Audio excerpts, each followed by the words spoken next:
Alors, si tu n'as jamais rien compris à l'économie, eh ben écoute, j'espère que tu sortiras de cette vidéo avec quelques principes en plus, puisqu'aujourd'hui on va essayer de résumer le livre 8 leçons d'histoire de Jean-Marc Daniel. Jean-Marc Daniel qui était chroniqueur sur BFM, qui est polytechnicien, qui était prof à l'ESCP. Voilà, et donc il a écrit ce livre 8 leçons d'histoire économique pour essayer un petit peu de vulgariser des leçons d'économie et les principes un petit peu généraux de l'économie globalement. Donc la croissance, les notions de crise, la fiscalité, les notions de dépenses publiques, toutes ces choses dont on parle dans l'actualité et qui peut-être te paraissent un petit peu obscures, bah là, en fait, l'idée de ce livre, c'est de te montrer les mécaniques à travers des événements historiques. Alors quand on va sur Amazon, les points positifs de ce livre, qu'est-ce que c'est? Les gens, ils trouvent d'abord que c'est quelque chose, c'est un livre facile à lire, c'est un livre qui est bourré d'anecdotes, donc c'est plutôt pratique si tu as envie de briller en société avec des anecdotes intéressantes à raconter. Et voilà, ça va vraiment un livre qui va te permettre de comprendre et d'appréhender les mécanismes élémentaires de base en économie. Après, il y a des gens qui se sont montrés assez critiques envers le livre. D'abord, en fait, Jean-Marc Daniel, c'est censé être un économiste, pas un historien. Donc, il y a des gens qui critiquent là-dessus parce que qui lui disent c'est pas vraiment un livre d'économie, c'est plutôt un livre d'histoire. Il y a des gens qui critiquent certains passages sur la logique où il fait un petit peu des raccourcis. Et puis après, il a un parti pris. Notamment parce que c'est quelqu'un qui est, je vais essayer de te retrouver un peu l'expression exacte, d'après la personne qui commente, c'est un propagandiste libéral, ce n'est pas pour rien qu'il officie sur BFM TV. Tout son livre tente de démontrer que le protectionnisme, les impôts, la planification, l'inflation, la gauche au pouvoir, les fonctionnaires ou l'intervention de l'État dans l'économie sont toujours néfastes. Donc, il faut avoir ça en tête quand tu lis ce livre-là et voilà, si tu n'es pas du tout d'accord avec ces éléments-là, peut-être que tu vas être déçu du livre. Et voilà, moi j'ai fait mon travail en tout cas de te montrer les différents angles qu'on pouvait avoir dans ce livre. Maintenant, ce que je te propose, c'est de rentrer dans ces leçons-là et même si tu n'es pas d'accord avec cet angle politique, entre guillemets, peut-être que tu vas pouvoir apprendre quand même des choses. Donc, leçon numéro 1, au commencement était la banqueroute. Là, ici, c'est essayer d'introduire la notion de dette, puisque finalement, c'est la base de l'économie politique pour pouvoir gérer un État. En fait, les premières choses que les économistes ont fait, c'est se dire, tiens, est-ce que cet État va être capable de rembourser sa dette? Et ce chapitre-là est super intéressant, puisqu'on se rend compte que les premiers États, les premiers royaumes français, en fait, pour régler la dette, ils avaient une mécanique assez simple. C'était soit une mécanique religieuse, dire tout simplement Dieu m'a nommé à la tête de l'État et donc je n'ai pas à rembourser. Donc je crois que c'était les Vénitiens qui avaient prêté de l'argent à l'État français, enfin au royaume français, et que globalement ils ont tout simplement fait une lettre pour dire on ne vous remboursera pas. Et voilà. Donc quelque part, la première solution pour ne pas rembourser la dette, c'est la guerre, c'est aller conquérir des nouveaux États. C'est ce que Napoléon a fait quelque part en essayant d'aller faire la guerre. Évidemment, on se rend bien compte que c'est pas quelque chose qui va marcher à long terme parce qu'à force de se taper dessus entre voisins, à un moment donné, ça ne fonctionne pas. Donc du coup, la fin du premier chapitre, la conclusion, c'est que pour résoudre le problème de la dette, il y a deux options.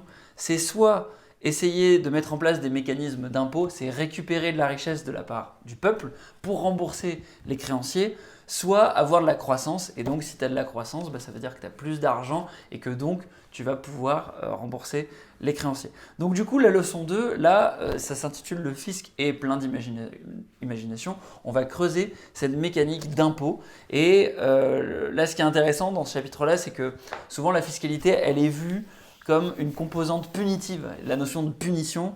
Là, on va creuser le facteur un petit peu de justice sociale, la notion de redistribution, la notion d'allocation pour gérer les externalités, la notion de redistribution pour réduire les inégalités, la notion de stabilisation pour réguler l'économie, pour être capable d'avoir un plein emploi sans inflation, pour éviter les déficits extérieurs. Donc c'est un peu tout ce que va décortiquer ce chapitre-là, comment les impôts peuvent aider là-dessus et quels sont un peu les problèmes principaux des différentes réformes fiscales qu'il y a pu avoir. Ensuite, on va creuser sur la notion de dépense de l'État, parce que cet argent qu'on récupère de la part de l'État, de la part du peuple, pardon, dans la leçon numéro 3, c'est dépenser pour les pauvres. Et là, ce qu'on va voir, c'est notamment différents principes de Wagner qui montrent que l'État a tendance à augmenter sa dette, à augmenter sa dépense de plus en plus pour légitimer un État social, un État qui va redistribuer de la richesse envers les pauvres. Et du coup, à la fin, l'État, en faisant ça, il va avoir une mission, ça va être de gérer les actifs, ceux qui produisent de la richesse, et gérer les oisifs. Parmi les oisifs, on va avoir des gens qui sont légitimes à l'être, des personnes âgées, des gens qui ont vraiment une situation complexe, difficile, qu'il va falloir porter, aider, et puis des gens où potentiellement on va avoir un problème parce que ça devient un poids pour la société. Et typiquement, c'est les gens qui sont dans les bureaucraties, c'est des gens qui font en sorte que la dépense de l'État, elle augmente, et puis c'est les rentiers de l'État, c'est des gens qui ont un avantage à ce que l'État, quelque part, perçoive de plus en plus de richesses. Donc je ne rentrerai pas dans les débats de savoir si c'est bien ou pas, c'est simplement une mécanique que ce chapitre décrit ici. Alors du coup, leçon numéro 4, cette fois-ci on va parler de croissance. Tu vois, on détaille les éléments qu'on a vus dans la leçon numéro 1. Et là, ce qu'on va voir ici, c'est que la croissance, elle est essentielle pour réduire les inégalités. Et ça va venir directement en contradiction avec les principes de Malthus. Malthus qui affirmait que la Terre ne pourrait pas nourrir plus de 700 millions d'êtres humains. Et pourtant aujourd'hui, on est plus de 7 milliards, peut-être bientôt 8. Et on vit quand même mieux qu'à l'époque de Malthus.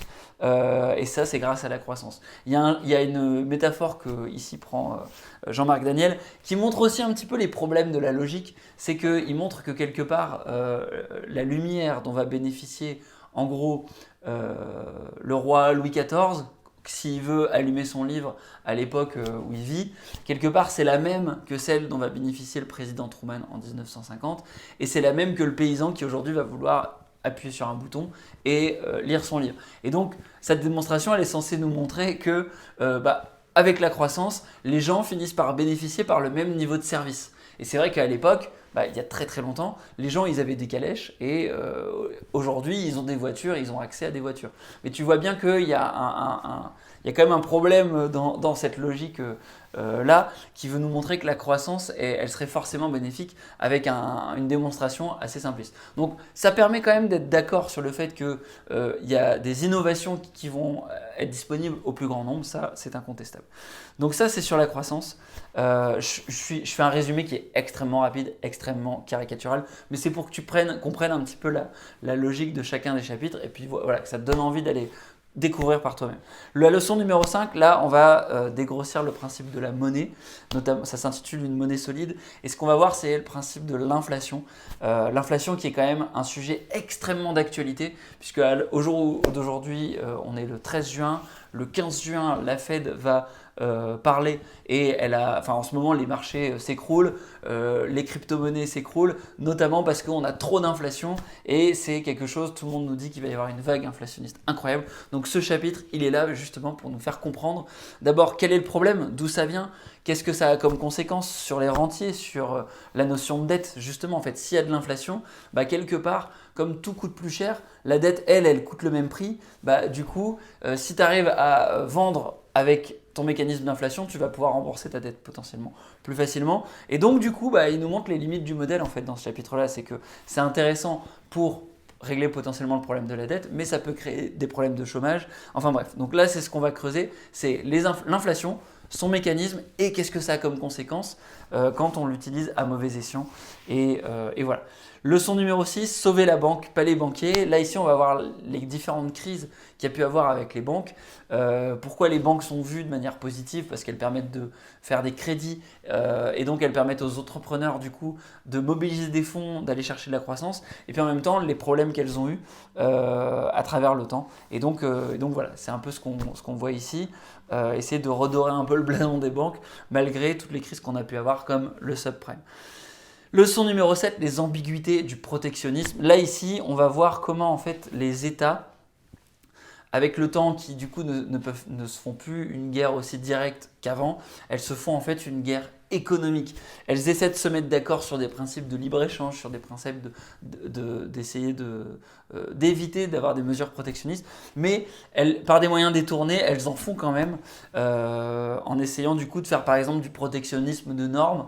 Je mets en place une norme, c'est pas une règle protectionniste, mais du coup tu n'as plus le droit de vendre ton truc qui n'est pas aux normes dans mon pays. Et donc, Le problème, c'est que du coup, c'est un jeu entre guillemets à somme nulle parce que à la fin, on n'a pas un principe de win-win. Potentiellement, on a quelqu'un qui va être positif dans un sens et pas dans l'autre. Enfin bref. Donc ça, c'est la notion de protectionnisme. Et puis la leçon numéro 8, cette fois-ci, c'est un peu essayer d'en finir avec ces guerres de monnaie, essayer de trouver une solution. Et là, notamment, ça va être enfin, pardon, c'est une réunification du chapitre 6, du chapitre 7 sur ces notions de protectionnisme. La solution, ça serait justement la guerre de monnaie. Et c'est le protectionnisme moderne, ça va être joué avec les taux de change. Et c'est assez intéressant ce chapitre-là parce que tu vois exactement que la Russie, elle s'est servie de ça pour se protéger, avec notamment le rouble pour protéger sa vente d'énergie, imposer aux gens, à ses clients du coup, de payer en rouble, et du coup essayer de faire monter la valeur du rouble, alors que les pays qui étaient acheteurs d'énergie n'avaient pas forcément beaucoup de roubles, ce qui a fait monter sa valeur. Bref, je ne sais plus où ça en est exactement d'ailleurs, parce que j'ai pas trop suivi, je t'avoue, l'actualité, honte à moi. Mais voilà, en tout cas, la conclusion, c'est que le véritable enjeu, c'est la stabilisation du cours des monnaies et la fin du privilège des États-Unis avec le dollar. Donc voilà. Ce livre, du coup, c'est un peu une synthèse de tous ces principes-là. On a vu donc la notion de dette, la notion d'impôt, la notion d'État qui va être un État dépensier, la notion de croissance, la notion de monnaie et d'inflation, la notion les banques et puis les crises des banques, la notion de protectionnisme, la notion et enfin la notion de guerre des monnaies avec tout ce qui est taux de change. Donc ce livre, il est plutôt intéressant pour découvrir ces mécanismes-là et puis voilà, essayer de mieux comprendre ce qui se passe, mieux comprendre l'actualité et puis être un peu plus intelligent quand on parle voilà, dans les réunions de famille, au coin du bar, parce que voilà. Moi, je suis convaincu que, si tu veux, c'est intéressant tous ces principes-là, mais à une échelle d'individus, d'active workers, ça peut nous permettre de mieux comprendre, prendre de meilleures décisions, savoir pour qui voter, etc. Mais moi, je suis convaincu que si tu n'es pas toi-même économiste, si tu n'es pas toi-même en pleine politique, si tu n'es pas toi-même journaliste, ça peut te permettre de peut-être faire de meilleurs investissements parce que du coup tu comprends mieux l'économie dans laquelle tu vis et du coup essayer de faire fructifier ton argent. Mais au-delà de ça, voilà, je ne suis pas non plus un grand féru, je ne serais pas capable de t'expliquer absolument tous ces concepts-là. Et donc, voilà, c'est un livre qu'il faut que je lise davantage, mais je t'invite à le découvrir si toi tu as envie de découvrir tous ces principes. Et je te dis à la prochaine, ciao ciao.